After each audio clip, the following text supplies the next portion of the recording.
এখন আমরা অনেক শুনতে পাই যে বর্তমান প্রজন্মে যারা আছে তরুণদের আসলে সবাই বলে যে আবেগ অনুভূতি জায়গাটা হয়তো বা ইমোশনের জায়গাটা অনেকটুকু শ্যালো, বা তারা হয়তো সেভাবে করে গভীরভাবে কোনো কিছু চিন্তা করতে পারে না, সম্পর্কের ক্ষেত্রে আসলে সাস্টেইনেবল কোনো কিছু আসলে চিন্তা করতে পারে না।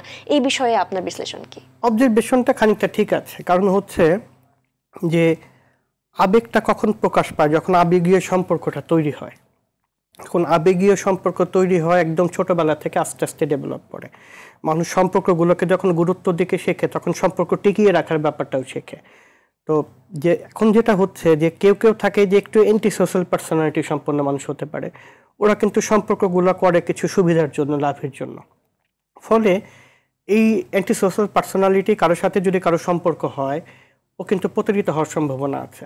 যেটা হয় যে মানুষ কিন্তু চাইলেই করতে পারে না, এটাকে আমরা কি বলতে পারি যে অর্থাৎ সে প্রতারণা করছে, তার সঠিক তথ্য সে দিচ্ছে না। মানে ব্যাপারটা এইরকম যে আমি আমার এলাকার দু একজন রিক্সাওয়ালাকেও দেখেছি, তারা স্টাডি অমুক কলেজ ফেসবুক আইডিতে আছে।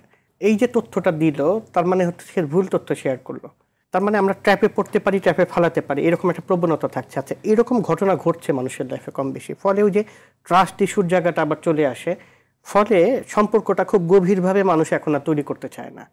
আচ্ছা, আরেকটা ঘটনা ঘটে, সেটা হচ্ছে যে মানুষ এক জায়গা থেকে আরেক জায়গায় স্থানান্তরিত হচ্ছে। যেমন একটা সময় পর্যন্ত আমি জেলা সদরে থাকতাম, একটা সার্টেন টাইম, গত 25-30 বছর ধরে ঢাকায় আছি।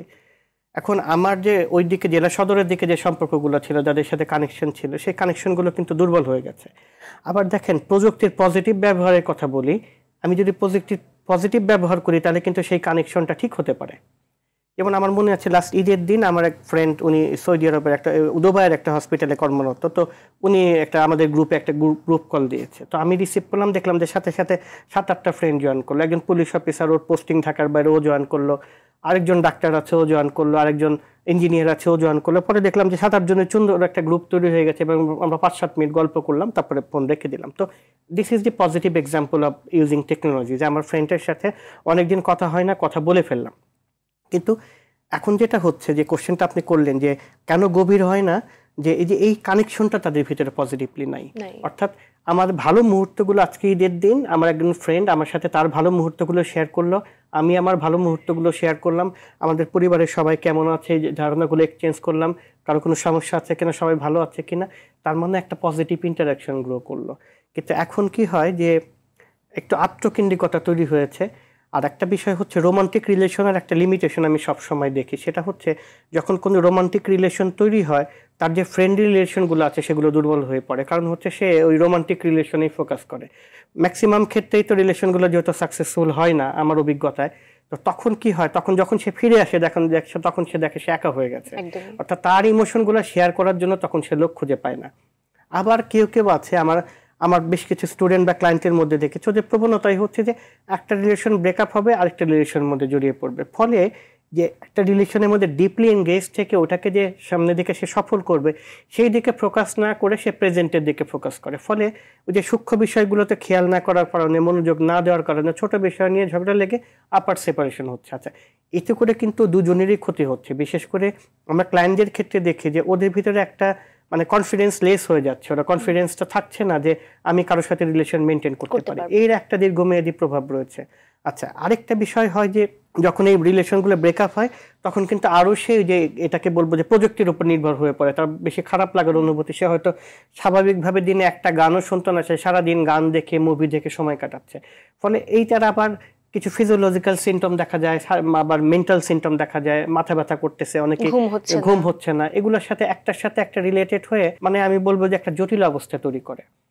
তো এই জায়গা থেকে বের হওয়ার একটা উপায় আমার কাছে মনে হয় যে লাইফটাকে সহজ করে দেখা, লাইফটাকে জটিল করে দেখা না, সম্পর্কগুলো যে সম্পর্কটা যেরকম তাকে অত খাতির যত্ন করা। আমি একটা রিলেশনশিপ সার্কেল ক্লাসে সবসময় পড়াই বা আলোচনা করি, সেটা হচ্ছে যে সম্পর্কের ক্লোজ থেকে ডিস্টেন্স। যে আমার লাইফের সবচেয়ে ক্লোজ কে? আমার লাইফের সবচেয়ে ক্লোজ হচ্ছে আমার ওয়াইফ, আমার 2টা বাচ্চা, আর আমি আমার বাবাকে রাখতে পারি, মা যেহেতু মারা গিয়েছে। তারপরে কে ক্লোজ আছে? আমি আমার ভাইকে রাখতে পারি, আমি আমার শ্যালককে রাখতে পারি, এরকম 1-2জনকে রাখতে পারি। তার লাইফে আমার সব ক্লোজকে, আমার সবচেয়ে একটা ক্লোজ ফ্রেন্ড আছে তাকে রাখতে পারি। তারপর হচ্ছে আমার 2-1 ক্লোজ রিলেটিভসকে রাখতে পারি। তারপরে সার্কেল কি? তারপরে সার্কেল হচ্ছে আমার কমন রিলেটিভস আছে কিছু, আমার কিছু ক্লাস ফ্রেন্ড আছে যাদের সাথে উঠা বসা আছে, ওরা এরকম করে। কিন্তু একদম সবচেয়ে দূরের যে সম্পর্কটা, সেটা হচ্ছে যে আমাকে সে চেনে না কিন্তু আমি চিনি, লাইক আমার প্রিয় শিল্পী সে তো আমাকে চেনে না। আচ্ছা, তো ফলে কি হচ্ছে দেখেন এটা কিভাবে হয়, সম্পর্কটা কিভাবে প্রভাবিত করে। যেমন আমি আমার ব্যক্তিগত একটা অভিজ্ঞতা শেয়ার করি। আইয়ুব বাচ্চু স্যার মারা যাওয়ার আগে একটা কনসার্ট উনি করেছিলেন, সেই কনসার্ট আমার ইউনিভার্সিটি একটা কনসার্ট ছিল, ইউনিভার্সিটির কনভোকেশন উপলক্ষে। তো আমি ওনাকে রিসিভ করে বসিয়েছিলাম, ওনার সাথে কথা বলেছি, ছবি তুলেছি। তো তারপরে ছবিটা শেয়ারও করেছি যে আমার প্রিয় শিল্পীর সাথে।